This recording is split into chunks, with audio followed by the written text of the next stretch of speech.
Ooga chaka, ooga, ooga, ooga chaka. I can't fight this feeling. Ooga chaka, ooga, ooga.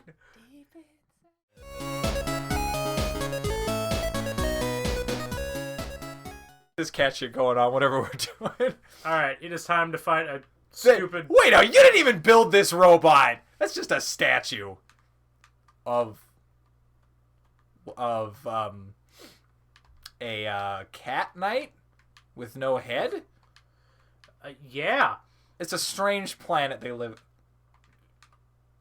Well, clearly Ooh. they have cats who are knights. Dude, I love this DOS era adventure game boss music. Oh, it stopped. It was cool for a second. Now it's back to just normal Genesis high fidelity sound. Ugh. Is that really what Nintendo doesn't? It's what Nintendo There it is.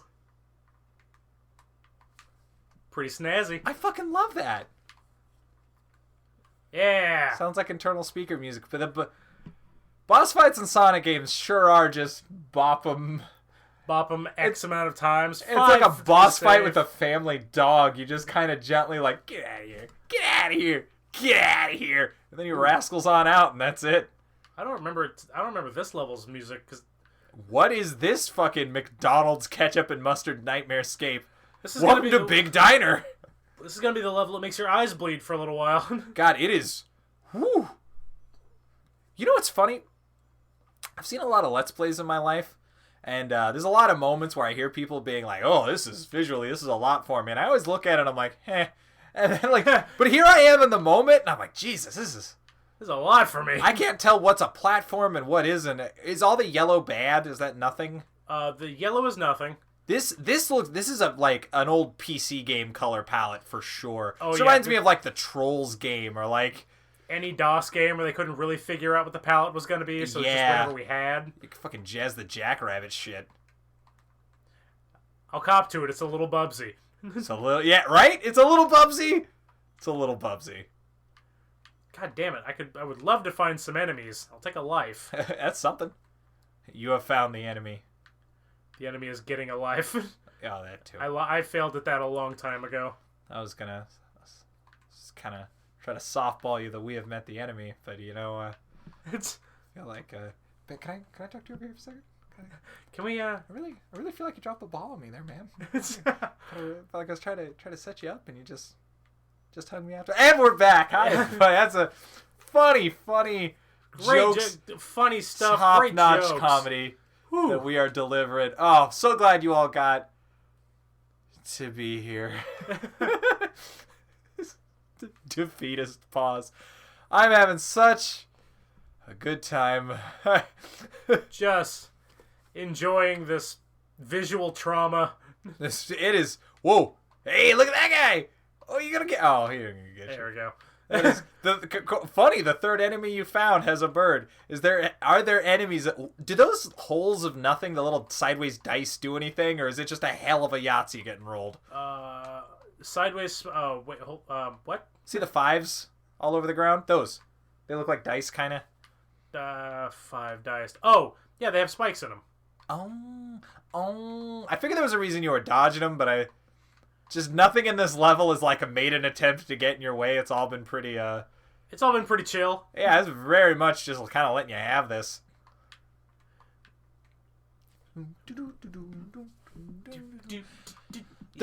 Tubes! That's what we came for. Absolutely.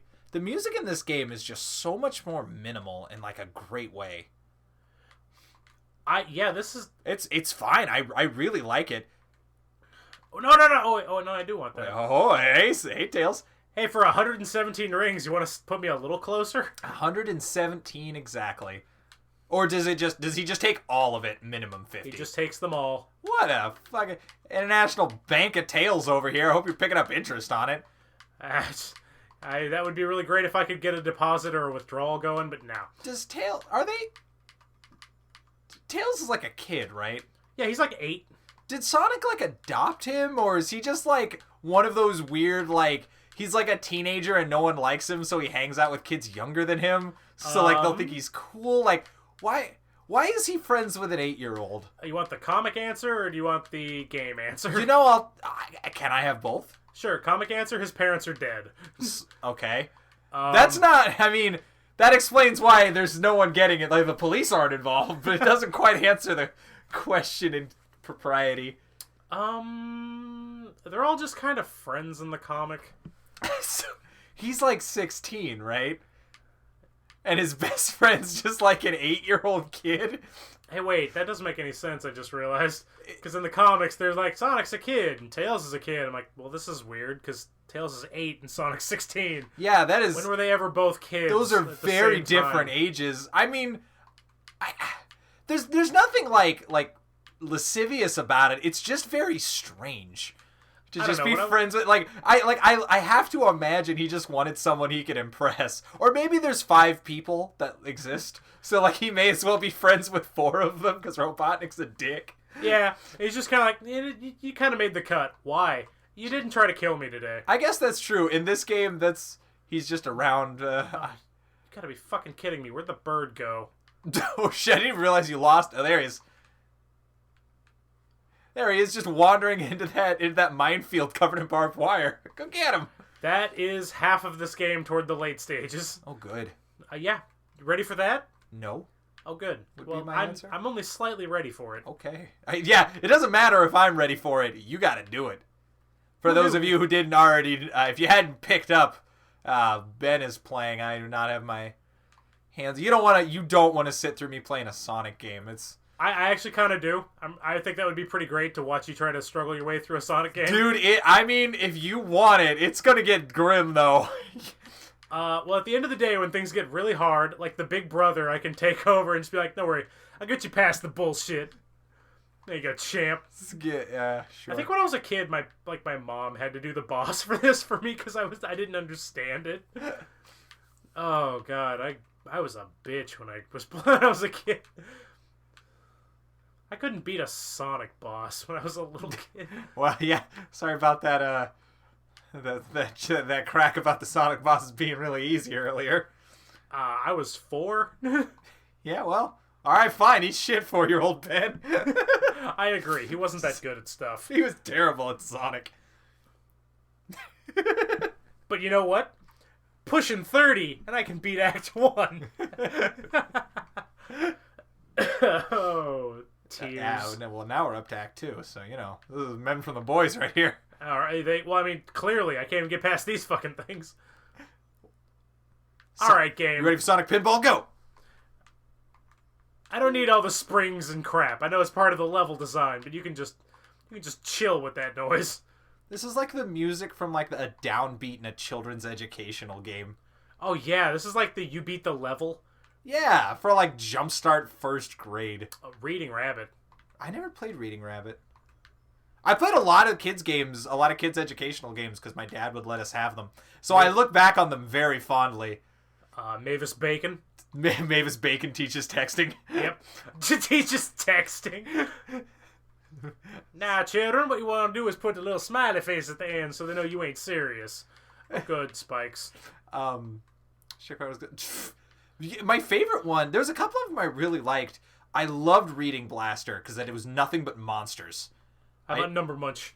Never played. Oh, I did play Number Munch. I remember the game with the car. The Putt. He's like a little golf car.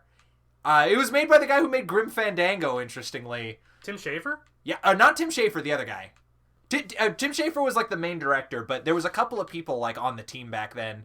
And Tim Schafer was like the guy people remember, but there was another guy who worked on. I was gonna say eat shit, other guy. Not Tim Schafer, the other guy. Well, I mean, what it says in the credits. I literally don't remember his name, but he worked on that game. He worked on Full Throttle as well, and I want to say one of the Monkey Island games, maybe more than one of them. Gilbert? I think it was Ron Gilbert.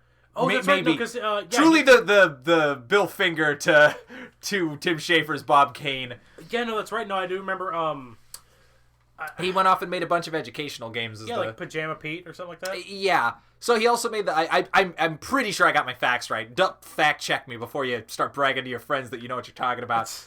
But no, he made the Putt game. They were just simple, like, sort of adventure games, like educational games, and they were mediocre. I'll tell you that. They were not great. Well, okay. Not selling me on them. Don't play them. They're whatever. They're very, like, They're children's entertainment in like the truest sense. Like they're noise to fill color. Well, compared to, there was a lot of actually really good ones back in the day. Back when there was a market for like educational games that doesn't really exist anymore, but it was something people used to actually put effort into. So if you ever played like Math Blaster, it was actually like a fun little platformer that had math in it, but you were a cool little space dude on alien planets and shooting math monsters with your little learning gun, and it was as like safe as you could get, but it was still like a neat little game. It was up there with Typing of the Dead. Not quite there, but in that same vein. But there was a bunch of them I really liked. There was I liked like all of the Jumpstart games, but number 4 was the one I played, which I still can't beat, by the way. I tried to play that as an adult back when I was staying with Zach. We had it, well, right next to each other. Yeah. Tails is over there like, well, when you fuck that up. When you eat shit on that bonus round, I'll be right here waiting to gouge 50 rings out of your pocket. But yeah, no, so we played Jumpstart 4th Grade, which is like a super Halloween-y, like, game on a haunted island, and like it has all kinds of really fun, like I mean fun for an educational game, but like all the stuff in it is really like thematic and cool, and the way the game works basically is can I not fall off the edge? Sorry, go ahead. It doesn't seem like it. It's got like a ton of little mini games you have to complete and like find pieces of whatever, and it's about like an evil teacher turned all the students into kick-ass monsters, and it's all voice acted and shit. But the games are all like weirdly, like they have good music. They're all strangely adorable. The mascot for the game is this really creepy, low rent version of like Vicus from All Real Monsters, but like he's a bat and he's like super shitty graphic creature, but he sort of talks like a weird Igor, but like a little bit with like kind of a Mexican accent there. I don't ask where that accent was going. No, because I also heard a bit of a Canadian like at the end of it. I'm not good at accents, but that's a pretty good accent for what he sounds like. And I can't remember all the highlights, but there's a lot of voice acting in it. A lot of the math was hard. I remember playing as a silly vampire who was like, blah, I need to collect the right numbers from this crypt. Help me find. Like, there's like a music game with Quasimodo. I like to find out. I want to learn how to play good music and for my bell tower, and like, just in case I have some of those foxy ladies from across the pond over. The thing is, I want to seduce them with my serenade and jams. The thing is, I'm sure that it's like an impression, because like all the things in that game were like impressions of actual like voices of people, but the game was made by middle-aged people when I was a kid, so they're impressions that I didn't understand. There was like there's this like ghost. I'm going on with this is the last thing I'll talk about it because it's way too long on one subject. But like the one you're fine, trust me. Okay, I can't. I thought there was a ring here. I was trying to go like there's 2 more that I got. I forgot. You can go back and forth between this. Oh, okay. So you can get more and go back to Tails and get another. Yeah. Or can you only get one in each area? You can get both. Oh, rad. I only have 1 more to get. Oh, fuck it. We tore through that. So I remember this ghost, and the ghost game was Mad Libs. It was completely a Mad Libs game. But the point of it was just to choose the right part of the sentence, right? So it would be like he would come up with this big long Mad Lib, and then you would have to pick the word that fits best, and then afterwards he would talk. But the ghost is a Red Skelton impression, who is like a comedian from like the 50s. Yeah, it's weirdly out of place. Like, what kid is gonna know who would ever know who Red Skelton is? For those of you who don't know, like if you ever see the joke of like the hobo clown, like that's Red Skelton. That's like one of his famous characters. Anyway, so he's got like the funny like stovepipe hat and 5 o'clock shadow and big nose, like an old cartoon drunk, and he's like, I went to the store and bought some cookies for my cousin. He has this really distinctive way of fucking hitting all of his emphasis. I was grabbing snacks for the party. That's exactly it. Yeah, it's almost perfect. Like I can't do the voice right, but I went to the store and I found some dogs, and they always said it's less weird to buy condoms with other things.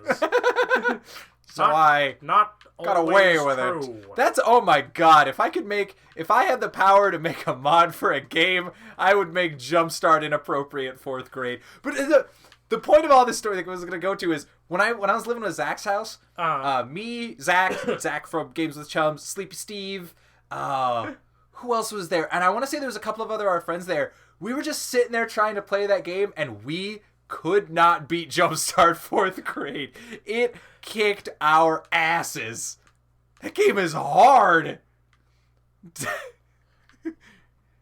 Okay, this was the boss I couldn't do. Extremely similar to the first, or to the cat paw boss. It is, but I didn't understand that you had to hit him from behind only when he's down and flailing his hands. I would not have pieced that together either. What is... Oh, their hands. They look like little, like, missile launchers or something. They're little plug hands, I think. Oh, interesting. You know, you could believe throughout these first couple of games that Robotnik couldn't walk. He was like paraplegic. I could see that. Oh no, that second game he books. Oh, does he? Yeah, in the second game you have to chase him and he immediately matches your speed. He's the fastest character in Sonic. Eat your heart out, Sonic. You can go Sonic. from 0 to 200 in half a second. He's an acceleration character, you see, so he takes the turns well. Well, it's weird, in the little Chow Garden in Sonic Adventure 2, he's actually, like, one of the fastest characters. Son of a bitch. In the Chow Garden? Yeah. There's like a Robotnik? Yeah, because you can play as Robotnik in that game. And, oh, God, he gets so fast. That's right. Fuck you. Eat shit. Anyway. Suck it, Dr. Clownball. Dr. Wacky Plugs. Man, wacky wailing inflatable arm flailing tube doctor. I think that's an episode right there before we hit. Sorry, I had to Sweet jam James. out. I fucking love this song. All right, well, we'll leave you to the sound of this awesome jam, and we'll catch you guys in a minute. All right.